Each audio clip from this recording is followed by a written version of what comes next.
Hello friends, are के computer class में आप सभी का स्वागत है। आज की वीडियो में हम टाइप फर्स्ट से संबंधित प्रश्नों को डिस्कस करेंगे। टाइप फर्स्ट से संबंधित प्रश्नों को डिस्कस करने से पहले एक बार हम फिर से टाइप फर्स्ट के कॉन्सेप्ट को यहाँ पे रिवाइज कर लेते हैं। तो आइए वीडियो को शुरू करते हैं। पहला कॉन्सेप्ट हमने क्या पढ़ा हुआ था पिछली वीडियो में? प्रथम n क्रमागत प्राकृतिक संख्याओं का औसत क्या होता है? n+1/2। दूसरा क्या पढ़ा हुआ था?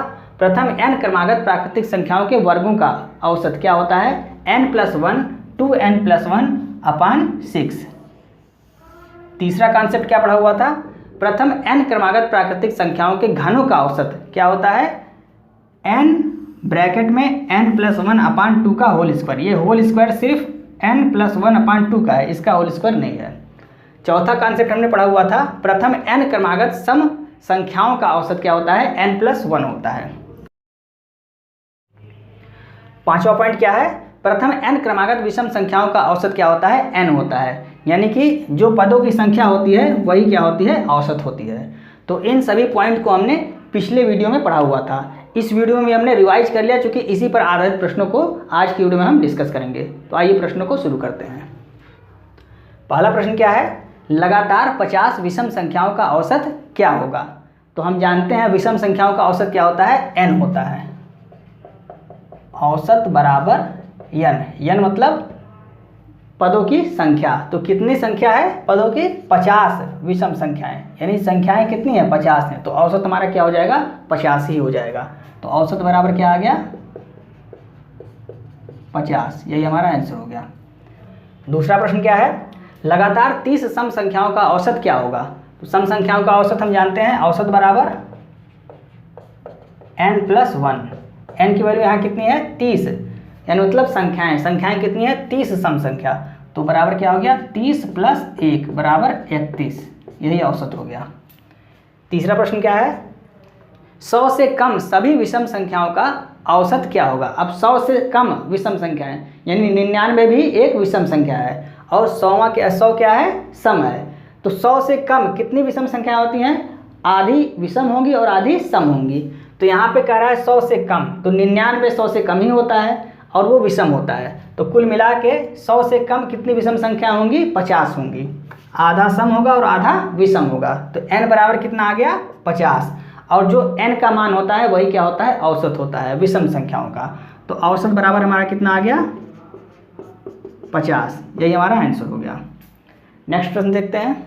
चौथा प्रश्न, प्रथम 50 क्रमागत प्राकृतिक संख्याओं का औसत क्या होता है? अब n प्राकृतिक संख्याओं का औसत अभी हमने बताया है n+1/2। तो औसत बराबर n+1/2। n कितना है? यहाँ 50 क्रमागत संख्याएं, यानी कि संख्याओं की संख्या कितनी है? 50 है। 50 + 1/2 बराबर 51/2। कितना आ गया? 2 दूनी 4, 2 पचे 10 से 1/2। ये औसत आ गया। यही हमारा आंसर हो गया। आइए नेक्स्ट प्रश्न देखते हैं। पांचवा प्रश्न क्या है? प्रथम 6 अभाज्य संख्याओं का औसत क्या होगा? तो 6 अभाज्य संख्याओं का औसत ज्ञात करना है और अभाज्य संख्याओं में हमें सीधे पूरा फार्मूला ही लगाना पड़ेगा, औसत बराबर योगफल बटे संख्या, क्योंकि अभाज्य संख्याओं के बीच का अंतर भी समान नहीं रहता है। तो 6 अभाज्य संख्याएं हम लिखते हैं और सबसे छोटी अभाज्य संख्या क्या होती है? 2 होती है, जो सम अभाज्य संख्या होती है।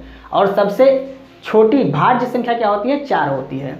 तो अभाज्य संख्या लिखना है 6, तो 2 हो गया, 3 हो गया, फिर 5, 7, 11 और 13। 1 2 3 4 6 हो गया। अब इन सभी को हम ऐड करेंगे और बटा संख्या पदों की। तो औसत बराबर कितना हो गया? 13 और 7 20 हो गया। 20 और ये मिला के 10 30, 10 40 1 41 बटा कुल संख्या कितनी है? 6।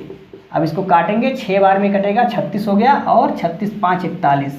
तो 6 सही 5/6, ये क्या आ गया? औसत आ गया। यही हमारा आंसर हो गया।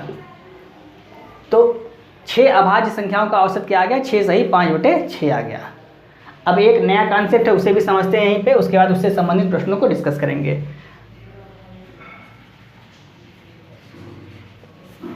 मान लेते हैं कोई सीरीज दी गई है या कोई संख्याएं दी गई हैं, 5 8 12 15, ये 4 संख्याएं दी गई हैं। इनका औसत हमें निकालना है। तो औसत कैसे निकालेंगे? औसत बराबर योगफल बटे संख्या। तो 15 5 20 और ये दोनों मिला के 40, यानी कितना हो गया 40 औसत बराबर 40 बटे संख्या कितनी है 4, तो कितना आ गया 10 आ गया। ये तो सभी जानते हैं। अब यदि प्रश्न में कहे कि सभी संख्याओं में 3 जोड़ दिया जाए, यानी इसमें भी +3 कर दिया जाए, इसमें भी +3, इसमें भी +3 और इसमें भी +3, तो कितना आ जाती है संख्याएं 5 3 8 आ गया, ये 8 और 3 कितना हो गया 11 हो गया, ये कितना हो गया 15 हो गया और ये हो गया 18। अब इनका औसत निकालते हैं हम, क्या होता है औसत, तो 8 5 13, 13 1 14, 14 6 20, 2 22, यानी कि औसत बराबर 22 का 2 कैरी 2 हो गया और 1 2 3 2 5, 52 आ गया। संख्या कितनी है 4, तो 13 चौके 52, यानी औसत कितना आ गया 13 आ गया। अब देखिए यहाँ से हमने क्या सीखा, यदि सभी संख्याओं में हम 3 ऐड कर रहे हैं तो औसत पहले कितना था 10 था जब हमने कुछ ऐड नहीं किया था, जब सब में 3 ऐड कर दिए तो औसत कितना हो गया 13 हो गया, यानी औसत में भी क्या हो गया +3 हो गया। तो यहाँ से एक कॉन्सेप्ट मिलता है कि यदि दी गई संख्याओं में कोई भी परिवर्तन किया जाता है तो औसत में भी वही परिवर्तन होगा। अब परिवर्तन में क्या होता है, या तो जोड़ होगा, या तो घटाना होगा, या तो गुणा होगा, या तो भाग होगा, यही 4 परिवर्तन हो सकते हैं। तो यहाँ एक कॉन्सेप्ट आप लिख लीजिए कि यदि दी गई संख्याओं में प्रत्येक संख्याओं में जो परिवर्तन होता है वही परिवर्तन औसत में भी होता है। तो आइए इससे संबंधित अब हम प्रश्नों को देखते हैं।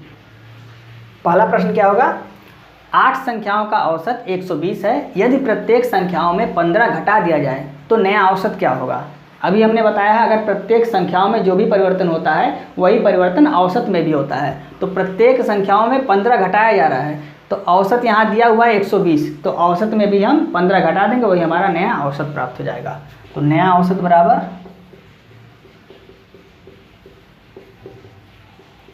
120 माइनस 15 बराबर कितना हो गया 105, यही हमारा आंसर हो गया। नेक्स्ट प्रश्न देखते हैं। 7 संख्याओं का औसत 25 है, यदि प्रत्येक संख्याओं में 5 से गुणा किया जाए तो नया औसत क्या होगा। अब 5 से प्रत्येक संख्या में गुणा हो रहा है तो औसत यहाँ दिया हुआ है, तो औसत में हम क्या करेंगे 5 से गुणा कर देंगे, वही हमारा नया औसत प्राप्त हो जाएगा। तो नया औसत बराबर 25 गुणे 5, 25 पंचे 125, यही हमारा आंसर हो गया। परिवर्तन प्रत्येक संख्याओं में जो भी होगा वही औसत में भी परिवर्तन होगा, और परिवर्तन अभी हमने बताया या तो जोड़ हो सकता है, या तो घटाना, या तो गुणा, या तो भाग, यही 4 परिवर्तन हो सकता है। नेक्स्ट देखते हैं तीसरा प्रश्न।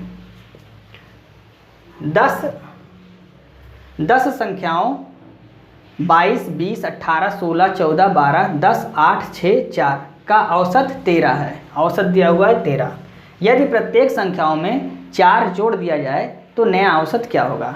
अब यहाँ देखिए संख्याएं दे दिया हुआ है, 10 संख्याएं दिया हुआ है और कह रहा है प्रत्येक में 4 जोड़ दिया जाए तो नया औसत क्या होगा। तो अब क्या करेंगे, यहाँ पे 4 सभी में ऐड करेंगे और उसके बाद सबको जोड़ेंगे और फिर 10 से भाग देंगे। कुछ लोग ऐसा करने लगेंगे, तो ऐसा नहीं होगा। जब हमने बताया है कि प्रत्येक संख्या में जो परिवर्तन होता है वही औसत में भी परिवर्तन होता है, और औसत यहाँ पे दे दिया है 13, तो सीधे सीधे हम 13 में वही परिवर्तन कर देंगे और हमें नया औसत प्राप्त हो जाएगा। तो नया औसत क्या मिलेगा, नया औसत बराबर 4 प्रत्येक संख्या में जोड़ा जा रहा है, तो औसत में भी हम क्या करेंगे 4 जोड़ देंगे, तो 13 प्लस में 4 बराबर कितना हो गया 17, और यही हमारा आंसर हो गया। तो दोस्तों आज की वीडियो में बस इतना ही। यदि आपको वीडियो अच्छी लग रही है तो आप इसे अपने दोस्तों को भी शेयर करें, और वीडियो को लाइक और सब्सक्राइब करना ना भूलें, और बेल आइकन को प्रेस कर लें जिससे हमारी आने वाली सभी वीडियो की नोटिफिकेशन आपको समय समय पर मिलती रहे। टाइप फर्स्ट से संबंधित कुछ और प्रश्न हैं जिसको हम नेक्स्ट वीडियो में डिस्कस करेंगे। जय हिंद।